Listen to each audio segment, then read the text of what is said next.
ప్రభునందు మాకు అత్యంత ప్రియులైన దేవుని ప్రజలందరికీ యేసుక్రీస్తు వారి ఉన్నతమైన శ్రేష్టమైన పూజ్యము తగిన నామం పేరిట శుభాలు తెలియజేస్తున్నాను. మీరంతా బాగున్నారా? క్షేమంగా ఉన్నారా? గత రాత్రి దేవుడు చక్కని విశ్రాంతిని అనుగ్రహించారు కదా. ఈ ఉదయకాల సమయంలో దేవుడు మనకు అనుగ్రహించిన మంచి మెళకువను బట్టి మనం ప్రభువుని స్తుతింపబద్దులమై ఉన్నాం. స్తుతి చేయుట యథార్థవంతులకు శోభస్కరము అని బైబిల్ సెలవిస్తూ ఉంది. దేవుని స్తుతించడం ఎప్పుడూ మంచి పని. ఉదయాన్నే లేచిన తర్వాత ప్రభువును ఆరాధించడం, ఆయన స్తుతించడం, ఆయన మనకిచ్చిన భద్రతను బట్టి, కాపుదలను బట్టి, ఆధ్యాత్మికంగా, మానసికంగా, శారీరకంగా దేవుడు మన మీద కుమ్మరిస్తున్న ప్రతి దీవెనని బట్టి, ఆశీర్వాదాన్ని బట్టి మనం ప్రభువుని స్తుతింపబద్దులమై ఉన్నాం. క్రైస్తవ జీవితంలో ఆరాధనకు చాలా ప్రాముఖ్యత ఉంది. ఆరాధించలేనివాడు లేదా ఆరాధించనివాడు నిజమైన క్రైస్తవుడిగా బ్రతకలేడు.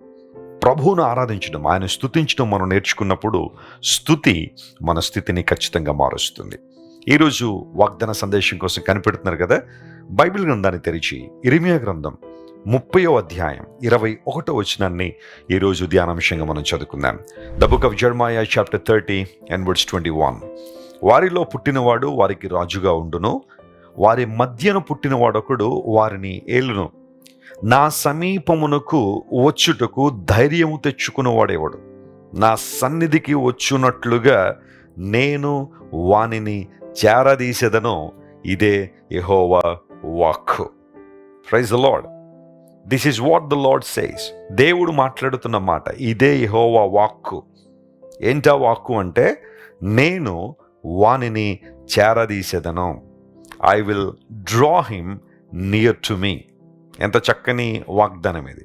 ఆయన మనల్ని త్రోసేసే దేవుడు కాదు, లేదా చెదరగొట్టేసే దేవుడు కాదు. ఆయన మన అవిధేయతను బట్టి, మన గర్వాన్ని బట్టి, మన అహంభావాన్ని బట్టి చెదిరిపోయే వ్యక్తులుగా మనం ఉంటాం. కానీ దేవుడు ఎప్పుడూ కూడా మనల్ని పోగు చేయాలనే, సమకూర్చాలనే దేవుడు ఆశిస్తున్నాడు. ఆయన మనల్ని బలపరచాలని కోరుతున్నాడు. నేను వానిని చేరదీస్తాను. ఈ రోజుల్లో చాలామంది ప్రజల చేత ద్వేషించబడుతున్నప్పుడు, లేదా మనుషులు వారిని దూరంగా పెట్టేసినప్పుడు విలవిల్లాడిపోతుంటారు, బాధపడుతూ ఉంటారు. వారు నన్ను పట్టించుకోవట్లేదండి, వారు నన్ను దగ్గరికి రానివ్వట్లేదండి, వారి ఆనందంలో వాళ్లే కానీ నన్ను వారి ఆనందంలో లేదా వారి సహవాసంలో నన్ను ఉండనివ్వట్లేదండి అని చాలామంది వెలివేతకు గురివేయబడిన వారు బాధపడడం మనం చూస్తున్నాం. అయితే దేవుని మంచితనం బైబిల్లో ఎంత స్పష్టంగా కనబడుతుందంటే, గొప్ప దేవుడు, ఆది మధ్యాంతరహితుడైన దేవుడు, సకల ఆశీర్వాదములకు కారణభూతుడైన దేవుడు మనలను చేరదీసే దేవుడట. చెదిరిపోయిన మనందరినీ కూడా చేరదీసి మనల్ని బలపరిచి తన మహిమ కొరకు ఆయన మనల్ని నిలబెడతారు. కీర్తనాకారుడు ఒక సందర్భంలో ఏమంటాడంటే, మనం 27వ కీర్తన 10వ వచనం చదివితే, నా తల్లిదండ్రులు నన్ను విడిచినను యెహోవా నన్ను చేరదీయును అనే మాట అక్కడ రాయబడి. తల్లిదండ్రులు బిడ్డల్ని ప్రేమిస్తారు. అయితే కొన్ని పరిస్థితుల్లో వారు బిడ్డల్ని వదిలిపెట్టి వెళ్ళిపోవచ్చు.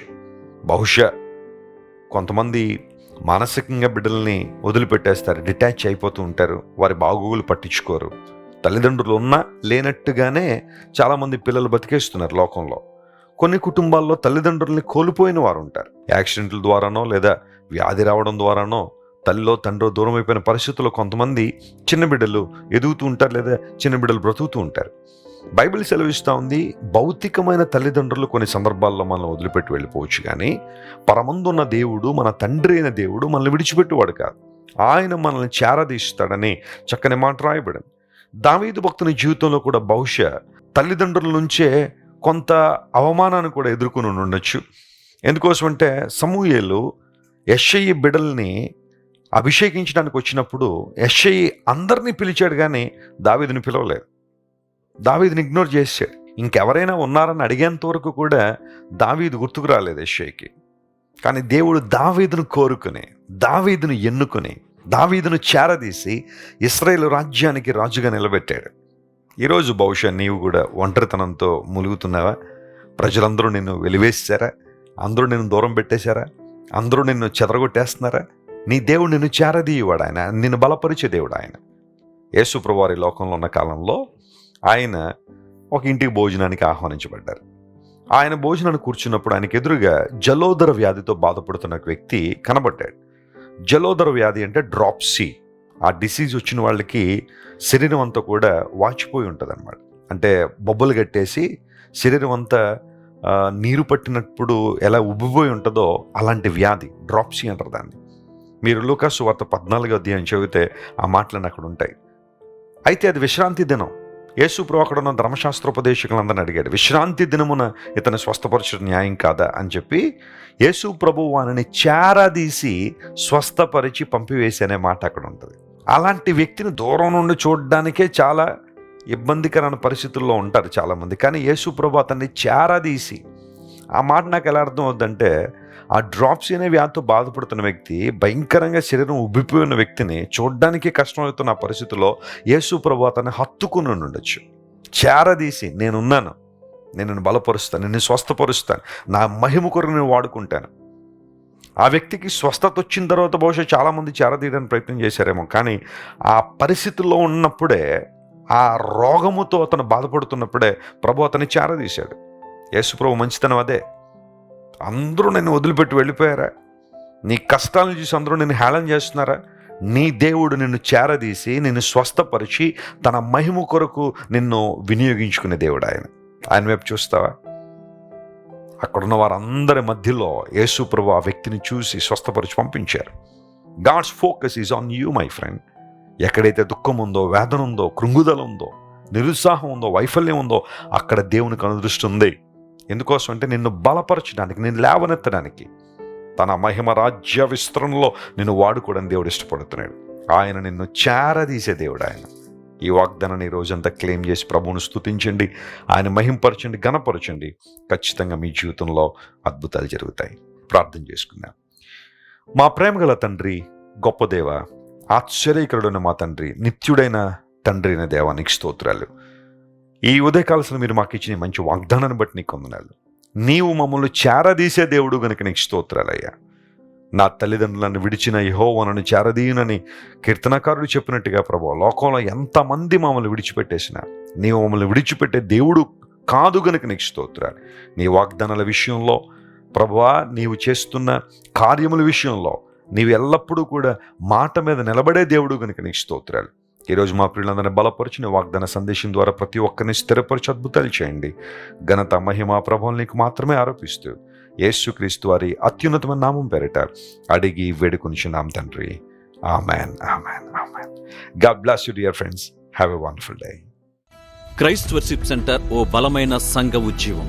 కొన్ని సంవత్సరాల క్రితం కేవలం 2 ప్రారంభించబడిన పరిచర్య నేడు ప్రపంచవ్యాప్తంగా లక్షలాది మందిని ప్రభావితం చేయుచున్నది.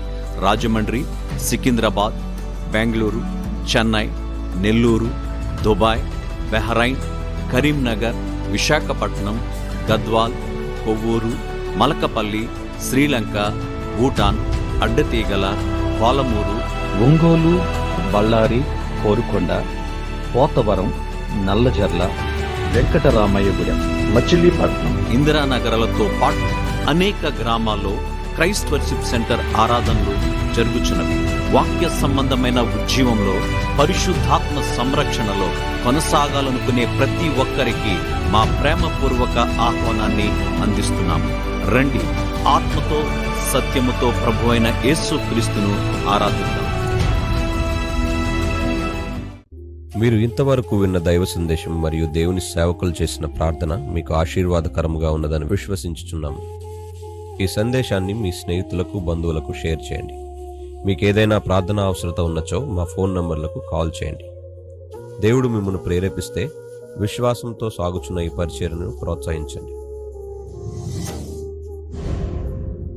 మరిన్ని వర్తమానాలు, పాటలు వినుటకు జాన్ వెస్లీ మినిస్ట్రీస్ అను మా యూట్యూబ్ ఛానల్ను సబ్స్క్రైబ్ చేసుకొనండి. ప్రభువైన యేసుక్రీస్తు కృప మీకు తోడైండును గాక.